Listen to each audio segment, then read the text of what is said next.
So Pakistan is a very special place in my heart. It's been a culture and a wonderful country that I've learnt a lot about over the last couple of years. And Ramadan is such a special time for all. And a memory of mine that really sticks out actually is when Usman Khawaja, when I first met my husband Ben Cutting, was actually living downstairs in our house. And Ramadan had started, it was off season, and it was about 4:30 in the morning maybe, and I kind of woke up and I could smell toast. I went, oh, strange, am I having a stroke? Why can I smell toast at 4:30 in the morning? But Uzi was getting up to make sure he had his brekkie before he went back to sleep, to wake up at 1 o'clock and then continue on his day for Ramadan. So he had it down pat, luckily with off-season. But, through our relationship, of course, with Uzi, and then my time spent in Pakistan, I really love what Ramadan means and what beautiful religion of Islam is, and it's an absolute pleasure and a privilege to be here with you all to celebrate what truly has been another wonderful month. So thank you so much for having me. But before we start with our proceedings today, of course, as customary, we'd like to go with our acknowledgement of country. So I'd now like to acknowledge the traditional owners of the land on which we meet upon today, the Gadigal people of the Eora Nation. I'd like to pay our respects to their elders past and present. Before we kickstart things this evening, though, we do have the National Anthem of Australia, so if you could all please be upstanding for that.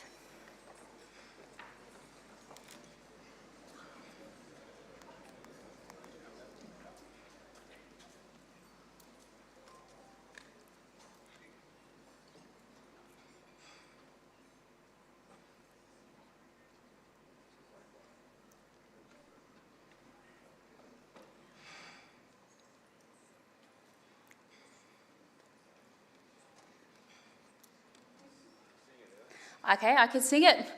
Australians, oh, let us rejoice, for we are one and free, with golden soil and wealth for toil.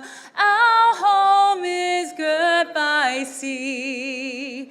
Our land abounds in nature's gifts, of beauty rich and rare. In history's page, let every state advance Australia fair. In joyful strains then let us sing, advance Australia fair.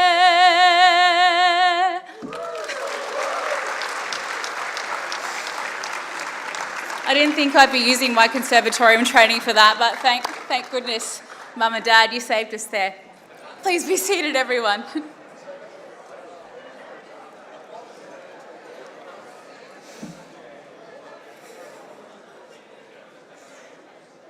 All right, well, that definitely got the nerves out. Shake it out, everyone. It's now my absolute pleasure to invite to the stage the man behind this evening, Kamal Khan. He's a jack of all trades. He certainly knows how to throw a party, and of course, he is the reason why we're all gathered here today. So I'd like to invite him on stage now to say a few words. Where's he hiding? There he is.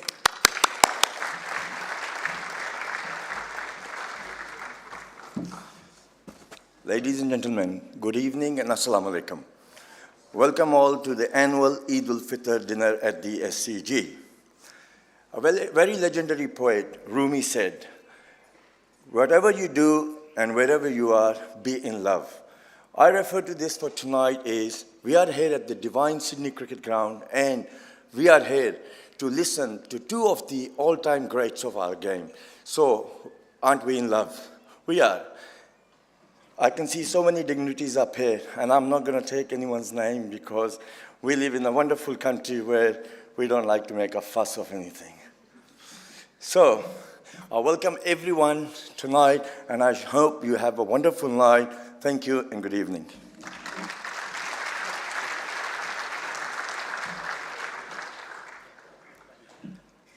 It's now my great pleasure to invite the Imam to the stage to discuss Azan and the importance of prayer.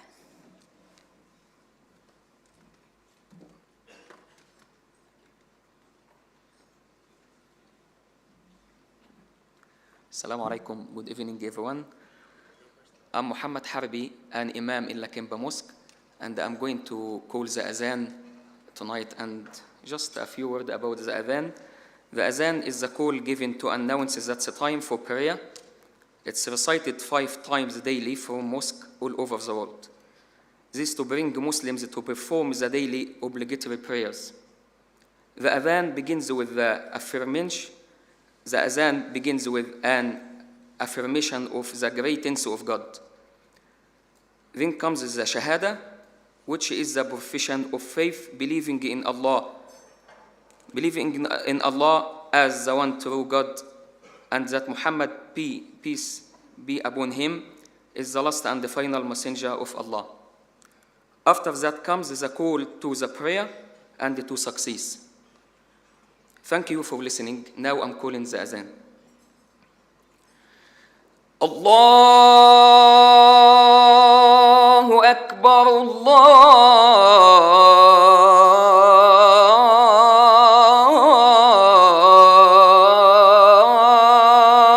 Akbar,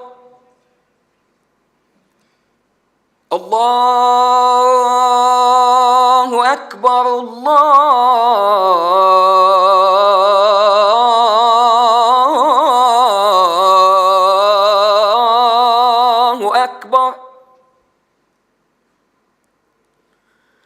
أشهد أن لا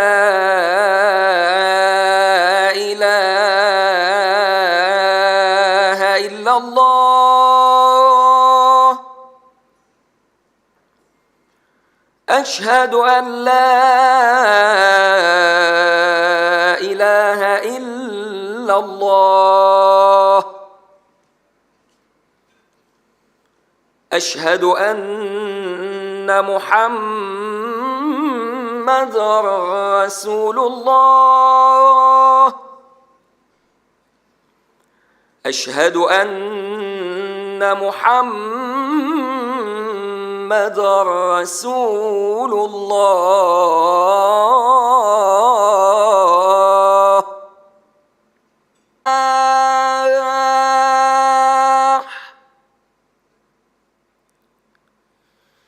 حي على الفلاح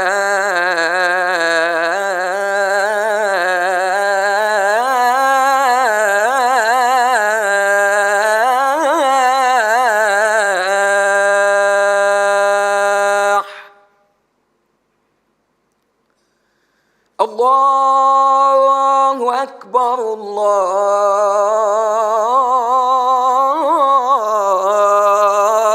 الله أكبر لا إله إلا الله. Thank you.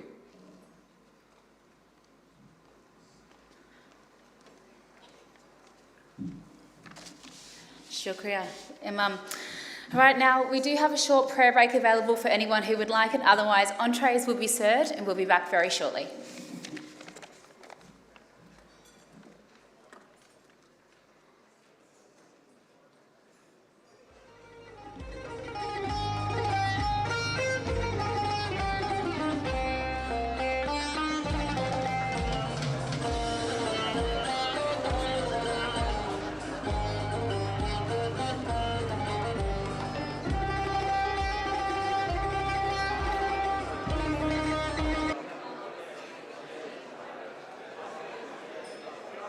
To the stage now. Let's make him feel welcome.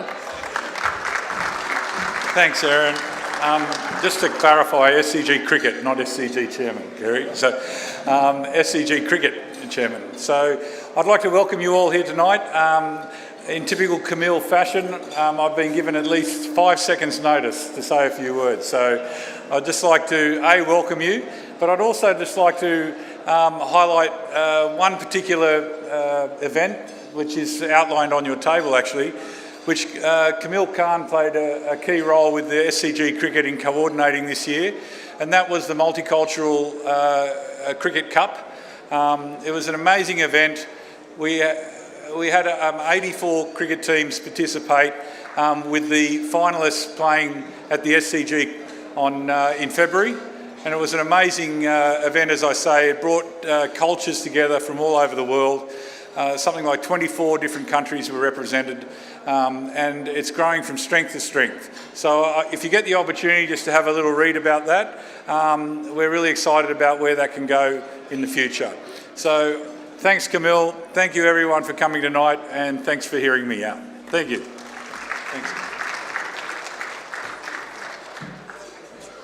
Thank you so much, Neil. All right, well, it is time for that Q&A. We are very lucky to have Wasim Akram and Waqar Yunus in the house, some of the greatest the game has ever seen, some of the greatest ever terrified batters from all over the world. They are here with us this evening, so if I can have some quiet, please. I don't want to hear a pin drop because this is going to be an absolutely awesome chat. There we go. Thank you. So we'll put our phones on silent if you wouldn't mind. This is going to be an awesome Q&A. And luckily, I don't have to be the one to do it tonight, so it's now my absolute pleasure to invite to the stage Mike Coward. Now, he's a senior freelance journalist and a very experienced cricket writer and commentator who's covered the game throughout the world since 1972. Formerly the chief cricketer for the Sydney Morning Herald and the Advertiser, the Adelaide, and a long-time columnist for the Australian, he's keenly interested in cricket's new world, particularly in the Indian subcontinent. He's written and ghostwritten 13 cricket books, and he's conducted the interviews for the ABC's Cricket History series and for the extensive archive at the Bradman Museum and the International...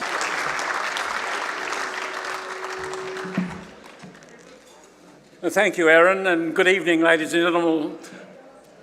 It's a joy to be here again. I won't begin with the Pakistan anthem, Aaron, if you'll excuse me.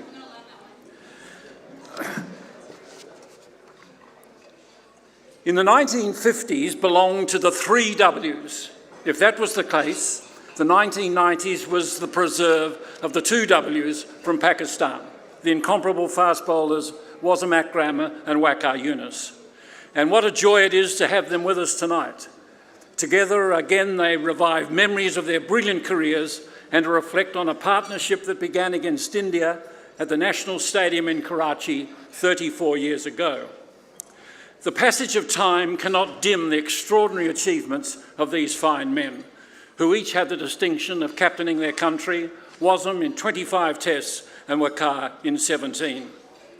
Between them, they took 777 wickets in 191 test match appearances and 918 wickets in 618 limited over internationals. There is no doubt that both were destined for greatness from adolescence. Wasim made his test debut at 18 against New Zealand in January 1985. This no doubt impressed 13-year-old Waqar at school in Bawalpa after returning from Sharjah. And 4 years later, he gained the bragging rights by playing his first one-day international at 17 and making his test debut against India a day before his 18th birthday. Wasim and Waqar are prominent in the greatest of all fast bowlers, in the pantheon of all fast bowlers. And their very mention prompts thoughts of Lilly, Thompson, Holding and Marshall, and many other thrilling and unnerving pairings. Wasim redefined left-arm swing bowling and seam bowling and is arguably its greatest exponent. And it is problematic whether there has ever been a more destructive swing and Yorker bowler than Waqar. And both were so proudly miserly, conceding just 23 runs per wicket in both forms of the game, while Waqar's strike rate of 43.49 is only bettered by South Africa's Dale Steyn. These are staggering statistics, but we don't want to be bogged down by figures, for these men have contributed so much more as mentors, coaches and commentators, while carrying the standard of the beautiful, if often conflicted country with pride and passion. They were genius cricketers, artists in their own right. Please welcome Wasim Akram and Waqar Yunus.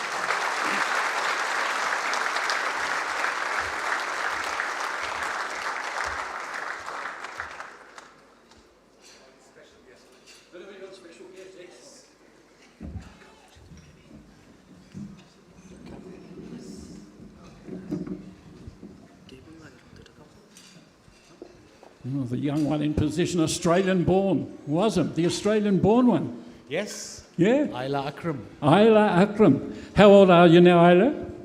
How old are you, buddy? 8. I can remember when we were chatting, some time ago, at an LBW function, and Ayla was only just on the panel at all. Yes. And now she's grown up so And now fast. she's grown up, She's exactly. the best girl in the world, aren't you, baby? And she's Yes. got one of her big brothers from Pakistan with her. Yes, as well. Akbar is also here, my younger son.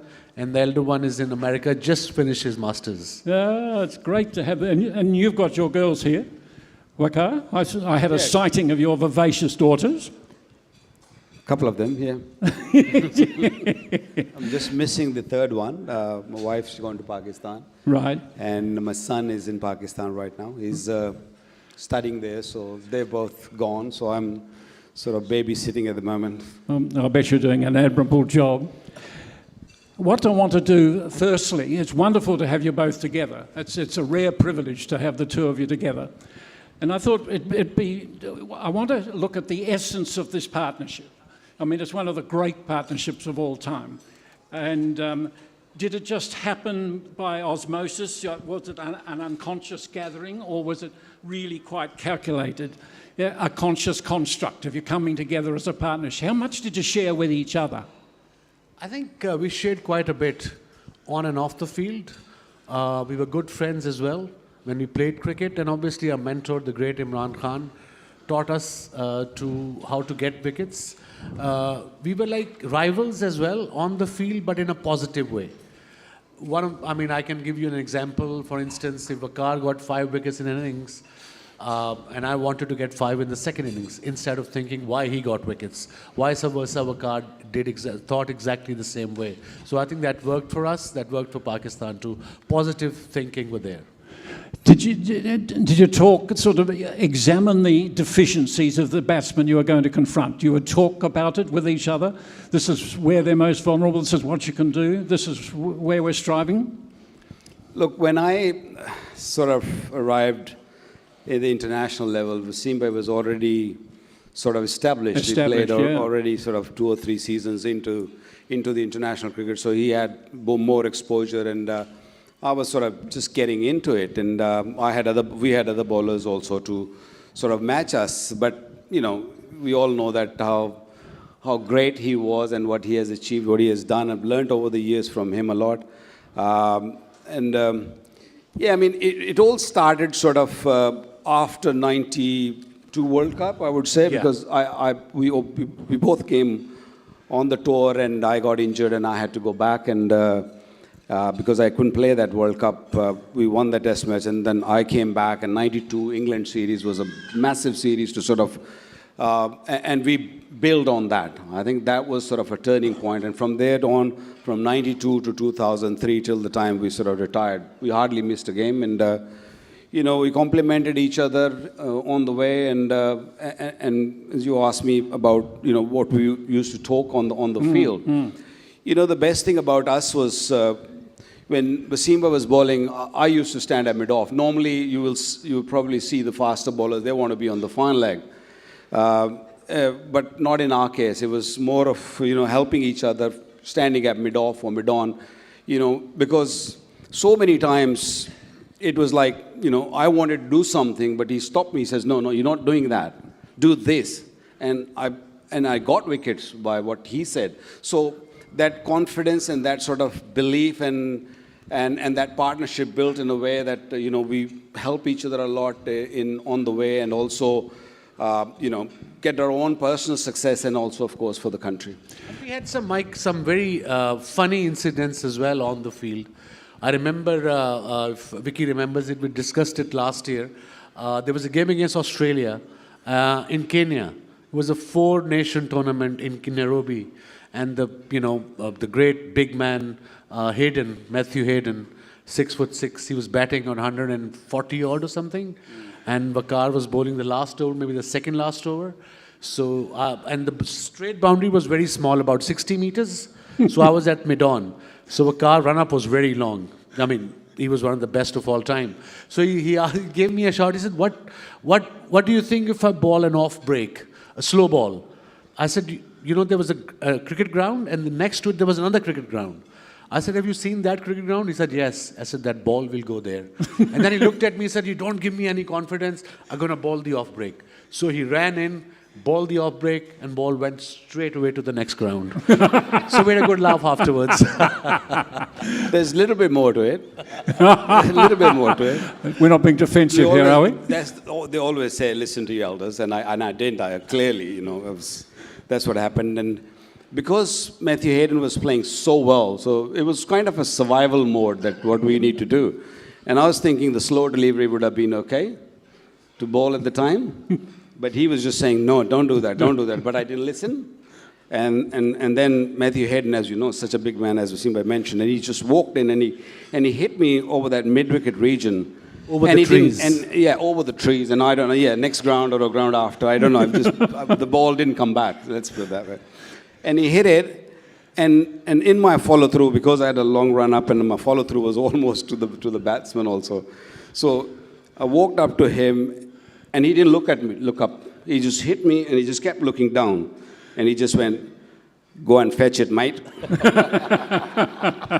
Very, very Matthew. Okay, that explains everything. Tell us what it was like, because the first 2 or 3 years you were under Imran's leadership, and he mentored you both. Give us a bit of an insight into, we hear so much about his capacity as a mentor. Tell us a bit how it played out. You want to start? To me, he was too big for us, for me at least, because I came a little late and Simbai was there already.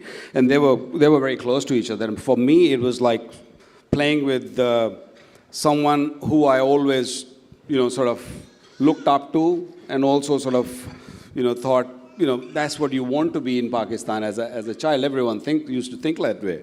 So it was something very different for me. So he used to tell me what to do, what not to do, which we did to each other later on, which I just explained. But what he did differently was he'll leave me in a situation where things were very, very tough, hard situation. He'll say, no, you think, you do your bit.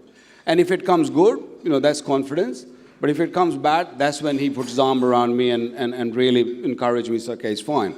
Because he knew that I was still on a learning curve, was very young. That way, I think the mentoring and the way he handled those situations with me were just, I will never forget those. Mm.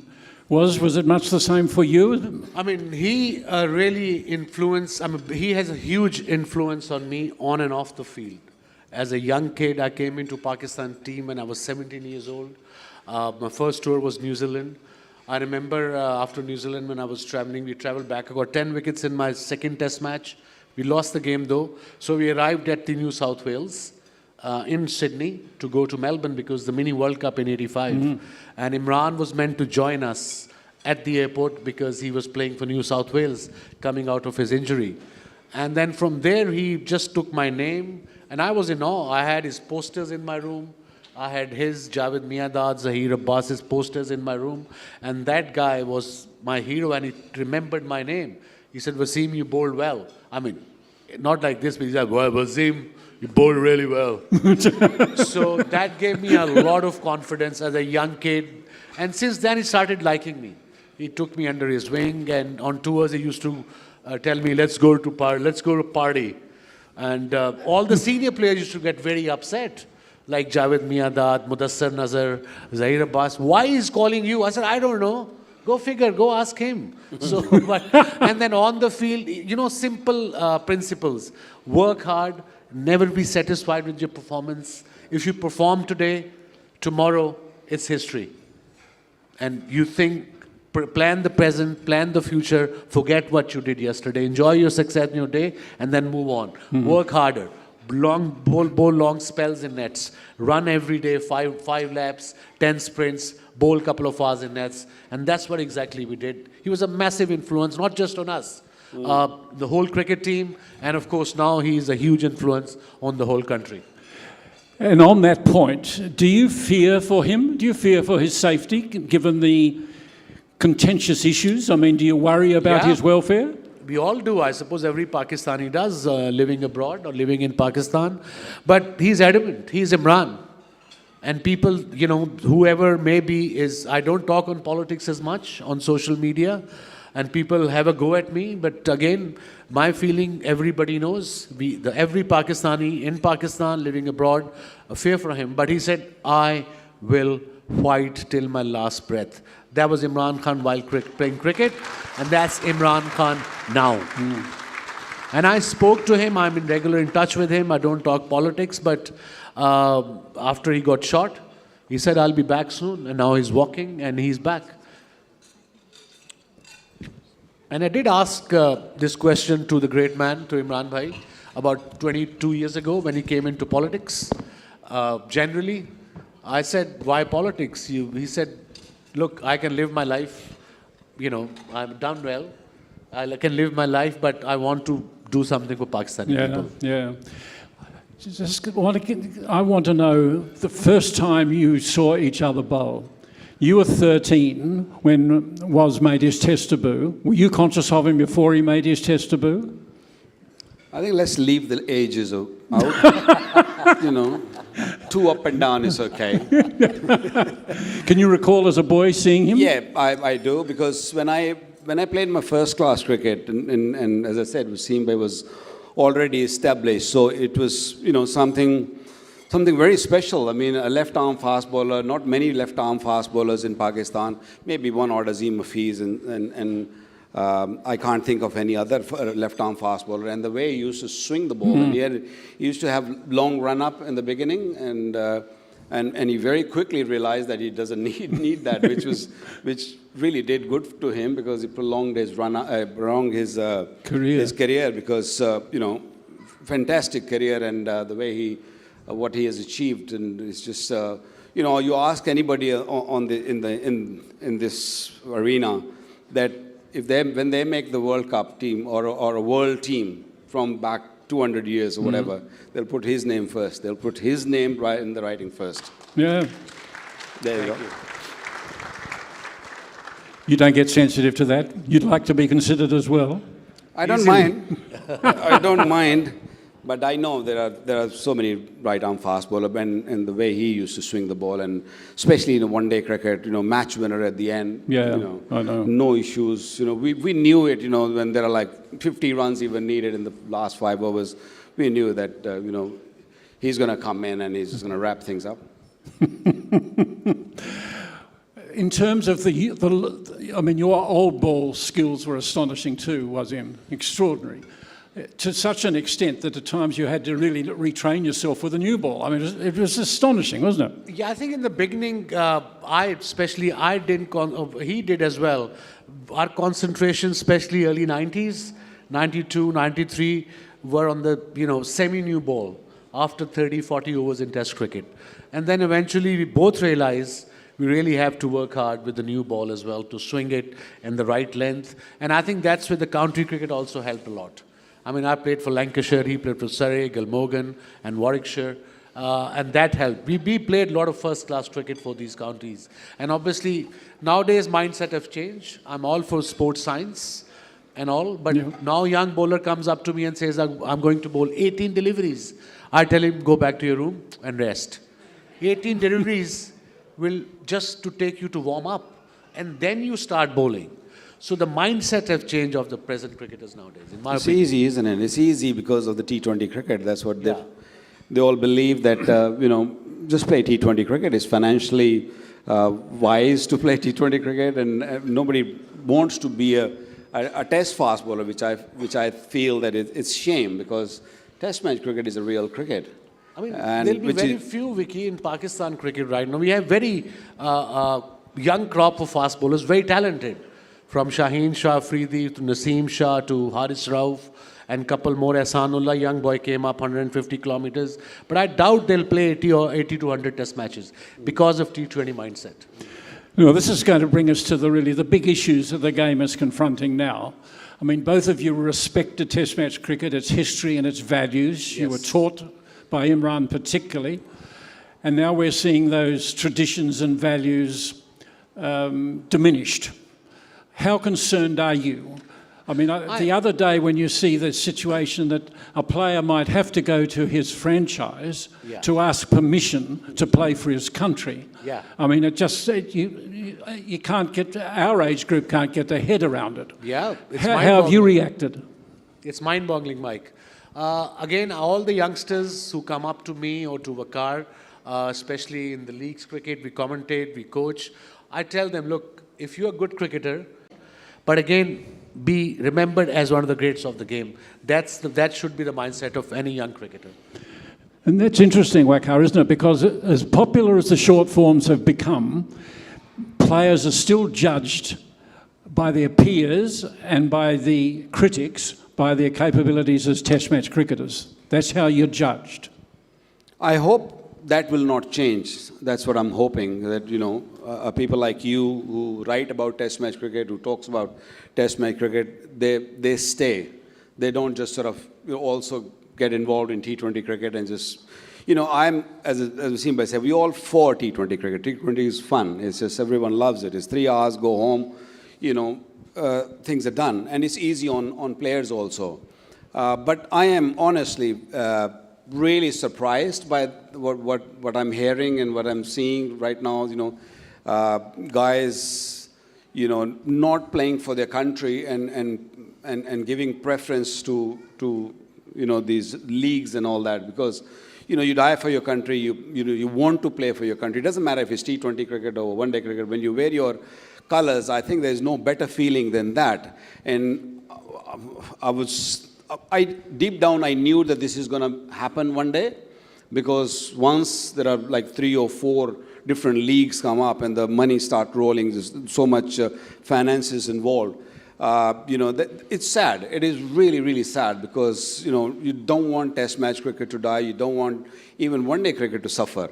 But there's so much happening now. Cricket boards got to come together, and they've got to really stop this before it just kills everything. And do the players have to be louder? Do the players and their association have to speak more about their pride and their love and respect for Test match cricket? I should hope so. But I think nowadays they're controlled by the cricket board so much. Their contracts are so strict. They can't say anything outside, the parameters the boards have said. And coming back to franchisee cricket now, and IPL owners are buying team in other franchisee leagues as well, like in ILT20 happened like this year in Dubai, UAE League, Emirates League, South African League, and all the same owners. So they want to have players who can play with them, sign with them for the all year round, instead of playing for their country, and this is happening. This is on the rise. Saudi Arabia League coming up also. No, that's a fake news, by the way, I checked. I checked. I mean, that is an astonishing fact, isn't it? That the Saudis may become involved, and it could be played in America as well. I was the first one who went to see His Highness Saud Mishal bin Saud, who is the Saudi Cricket Federation chairman. Young guy, mid-30s, very educated. And they have 16 districts. And they're about 2.5 million Indian, Pakistanis, Bangladeshi, Sri Lankans, and all expats, Australians. They live there and they play cricket on a regular basis. For starters, they don't have an infrastructure yet, and they don't have any proper cricket ground. So yeah, that's the idea, to start a little league, get their infrastructure going, and once they're into the league, hopefully they'll also start with T20, obviously. It does take you back a little bit to the mid-80s. I was first in Sharjah in 85 with Abdul Rahman Bakata, and it was all going to happen. But it never really did happen in that sense. The Arab boys were not interested in it. Certainly the expats from India, Pakistan, Sri Lanka, and everywhere else. Yes, because the locals, they are more into soccer. Big time. Football, as we see, Qatar. I was in Qatar recently for Legends League. There were pack houses. All the legends were playing. It was a proper league, T20.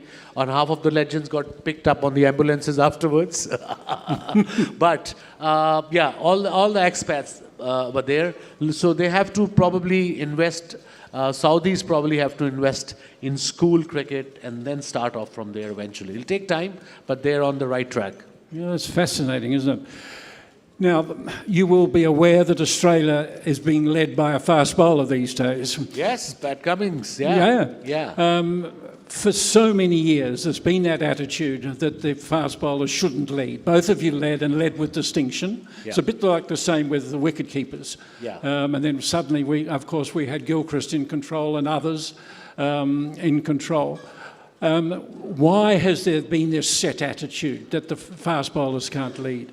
I don't know. The people who make these decisions, probably they never played cricket themselves, most of them. No offense to present people who run the cricket boards and all over the world.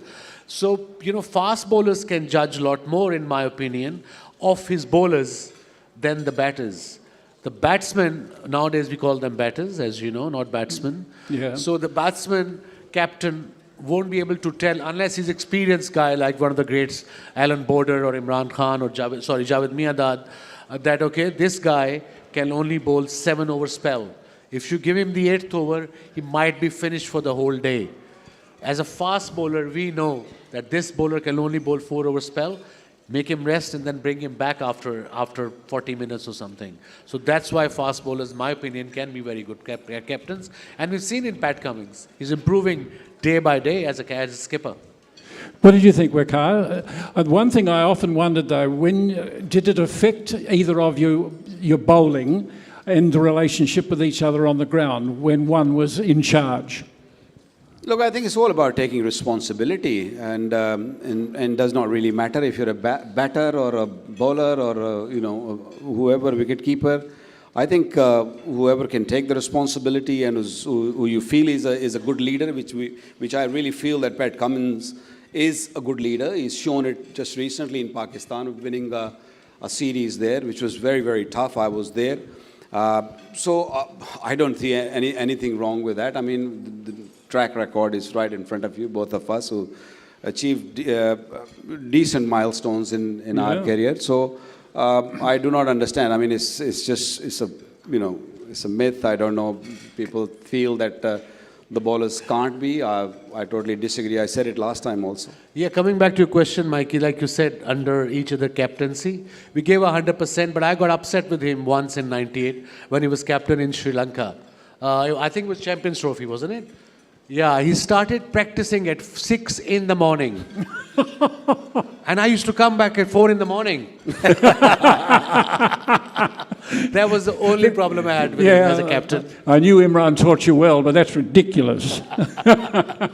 Just getting back a little bit to the difference between the two forms of the game, how do we educate young people in this country and in Pakistan, now that we've got the Beno Qadir Trophy for cricket between the two countries, which is a wonderful initiative to see see the two leggies recognised in such a way. How do we educate that age group into the acceptance and understanding of Test match cricket? How do you go about it? I think it's probably a bit too late for that.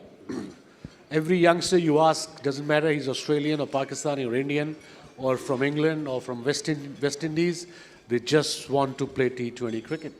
It's easier, it's simpler, 4-over spell as a bowler, stand at short fine leg, and then, 3 hours, 3.5 hours, game is over, gone. Well, counter question to that is that when you look at the Indian team or Indian domestic players, they don't go and play anywhere in the world or any of the leagues unless they're retired or whatever. But the players who are playing in the IPL, they don't go and play in any other league, and they have managed it well, I think.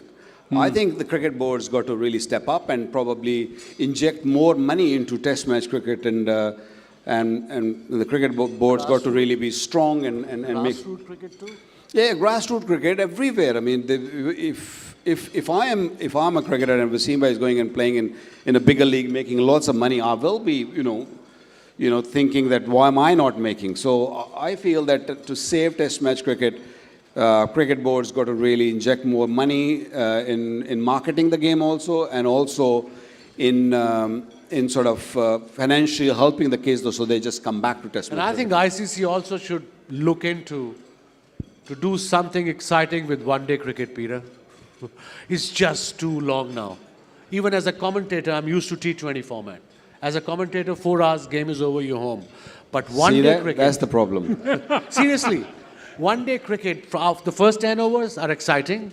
Maybe the last 10 overs are exciting, but the 30 overs in between is just a drag. Yeah. It really is a drag. Okay, before T20, it was fine. 2 T20 games, 2 innings. 2 innings, that's, That wouldn't be a bad idea. And what about the fact of the 10-10 that's being played in the UAE? What's your attitude? Yeah, I coached a couple of years. I remember our first game, I had to go to the loo. Came back, the game was over. I love it. It really does sum it up, doesn't it? Yeah, you don't have time in T10. I mean, you look there and 10 overs are gone. Yeah. I mean, I'm really worried that this is going to go into 5 overs or something. 5-5. Who knows, No, but again, England have started this 100 ball. Yeah. That's again complicating the situation. And when you see that 100 format, I mean, youngster might like it back in England. I couldn't get it. The scorecard was like this. Things were happening. Bowlers can bowl 9 balls. You can only use one end. So the idea is if you want to globalize the game, make it simple, not complicated. And that's what exactly happened with 100-ball cricket. I want to explore you in the old days with your grandmother in old Lahore. Where did you develop all these skills? In the alleyway cricket? I just played on the road with a tennis ball every day, every morning, on the roof, wherever I get cricket tennis ball in my hand, tape it, and just bowl with it. And that's all I did. And eventually, I joined cricket ball when I finished my school.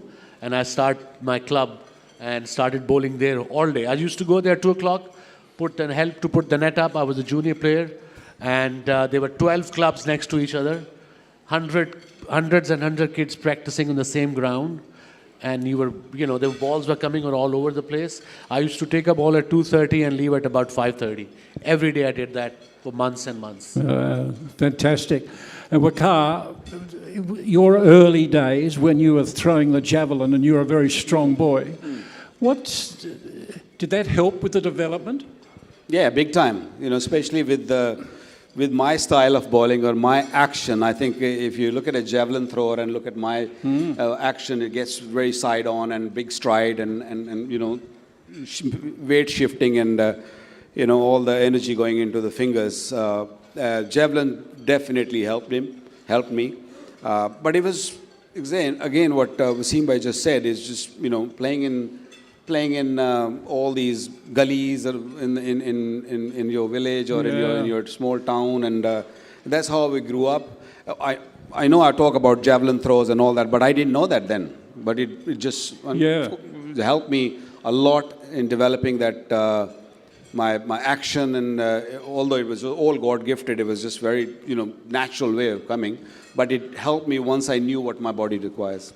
Mike, I was about to say to this young generation, social media generation, I'm all for it. I'm on social media myself. But I tell these youngsters all over the world that nowadays one bowls a delivery 150 kilometers an hour. He trends for 7 days. And I tell them, you haven't seen this guy. He used to bowl every delivery 150 kilometers an hour for hours and hours and hours. So this social media also have spoiled cricketers sportsmen all around in general.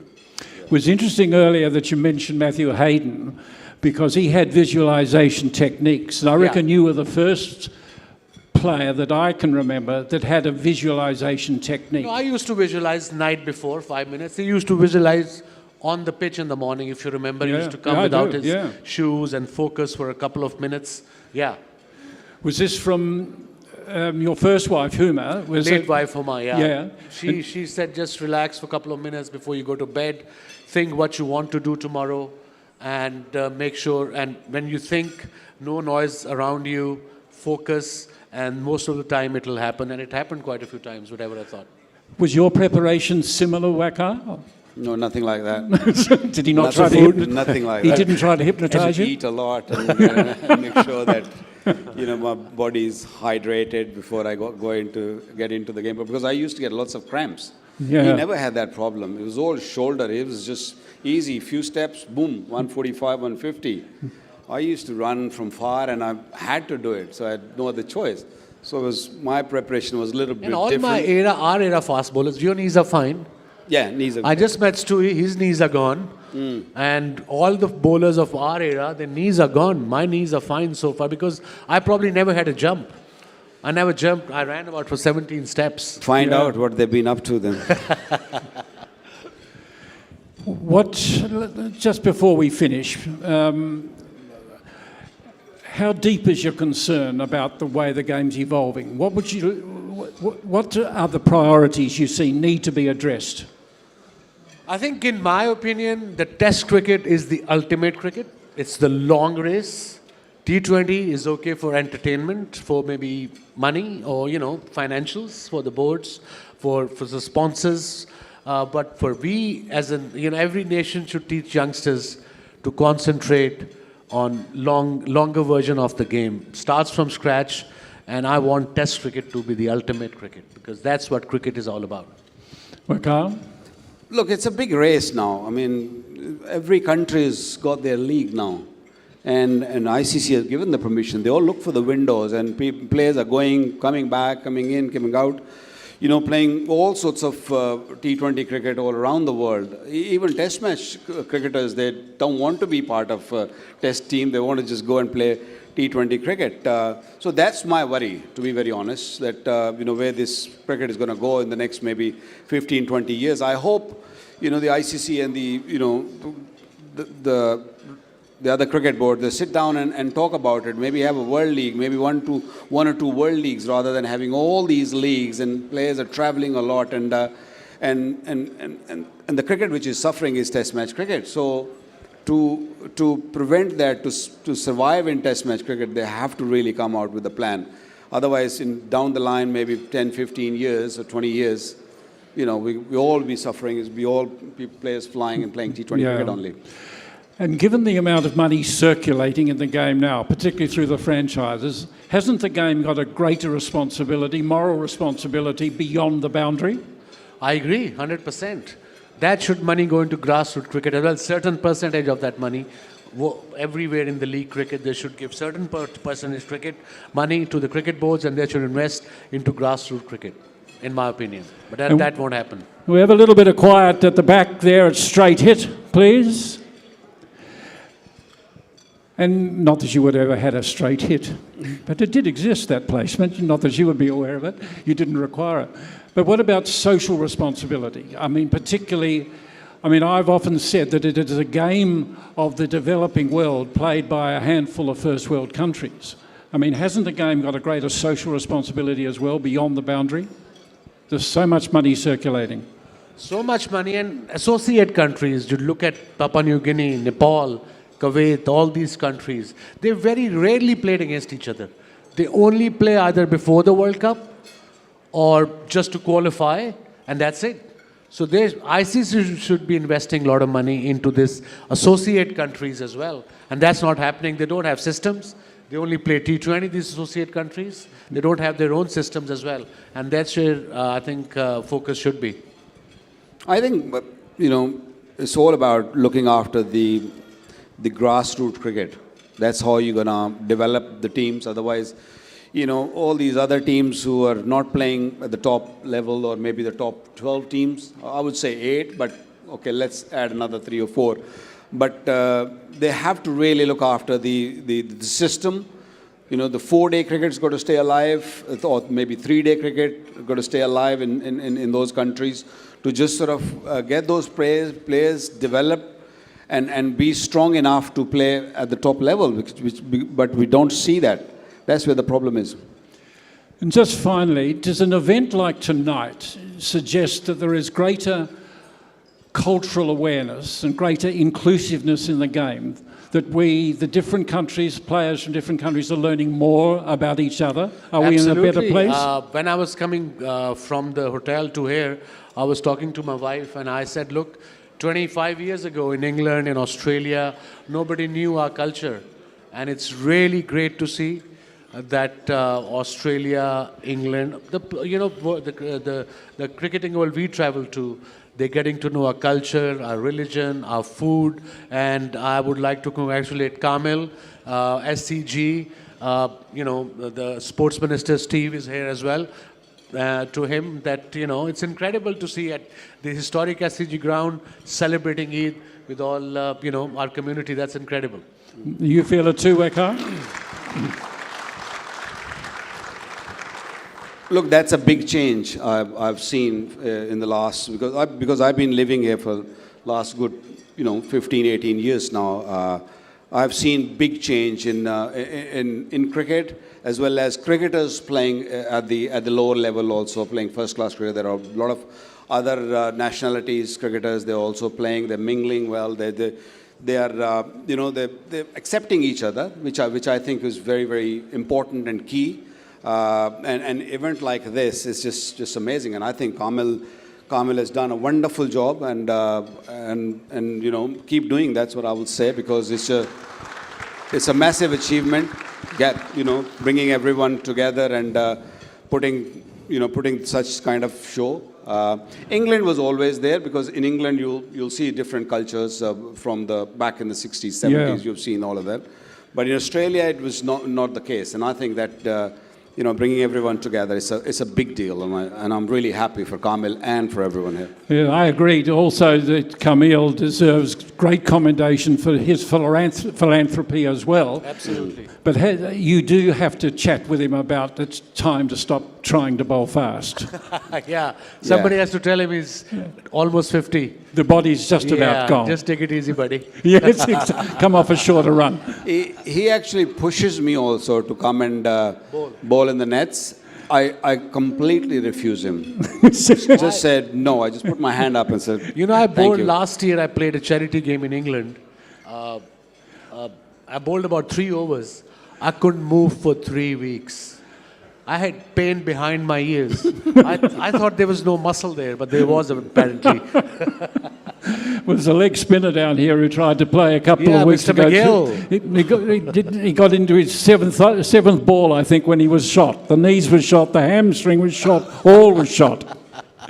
You're both in great form. It's wonderful to see you. Ladies and gentlemen, Wazim Akram and Waqar Yunus. Thank you, Mike. Thank you. Mikey, everyone. thank you very much. Really appreciate that. Cheers. I'll keep that applause going, ladies and gentlemen. I thought Mike Cowell was just absolutely sensational as always. It's such a treat to have someone of your calibre here with us this evening, and what a treat to hear from some of the greatest from Pakistan the world has ever known. And we're very happy to say that they're kind of Australian these days as well. Obviously, Waz is living down in Melbourne with his beautiful wife Shanira half the time, and Waqar's a Sydney boy. But we will let you eat, because I know that beautiful mains are on their way around, but we do have something very special happening in a few moments. So eat up, and we'll see you very soon.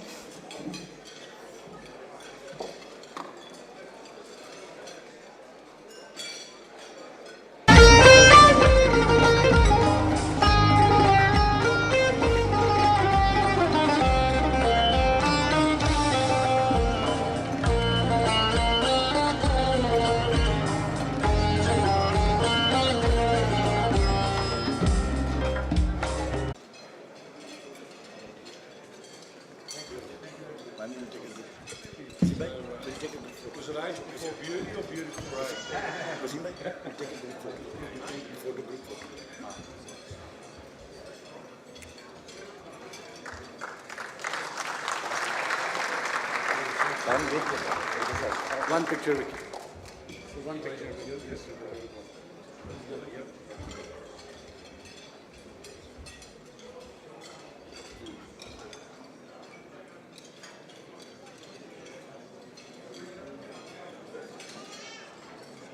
Thank you.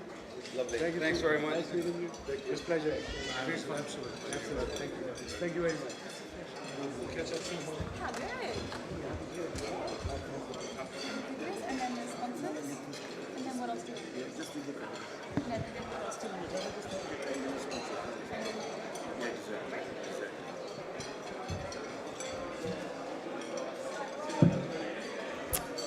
Oh, massive congratulations. It's not easy to get those SCG memberships. Waz looks very, very happy down there. Big congratulations, boys. That's a really beautiful touch. Congratulations. We also have some other royalty in the house, so I just love to take a little bit of time to acknowledge and, perhaps make them feel very welcome here this evening. We've got Pakistani fast bowlers, but we also have Australian fast bowlers. Everyone put your hands together for Stuart Clark, who's hiding over down the front. We've got Sri Lankan royalty as well, Russell Arnold, also on the same table. Aussie Spin King Stuart McGill is also down the front. We love you, Stewie. You always come and support us at our events. And everyone behave yourselves tonight because we also have some boxers in the house. Anthony Mundine. And Billy Dibb. And last but certainly not least as well, thank you so much for always supporting this event. We have the High Commissioner of Pakistan, Zaid Hafiz, and the Consulate General of Nepal. And I hope you've all been enjoying those scrumptious mains that Merivale has provided today. We'd also like to take this opportunity now to recognise some very special people who helped make tonight possible. So please join me in thanking SS Smash, BTL Corporate Groups, Zcore, NetSol, Risk Advisory, Xblades, Plus Accountant, Wise Market, Dynamic Racking, Luminedge Legal Group, We Love Kitchen, Crystal Radiology, Spark Change, Ray White, Cultural Pulse, Shalkat Kadom Memorial Cancer Hospital, and S-Tech Solutions. Big round of applause, guys. Thank you so much for your wonderful support. Now, I believe there's a delicious dessert coming around as well, so we will leave you to socialise and enjoy that, and we'll be back in a few moments with more from this evening.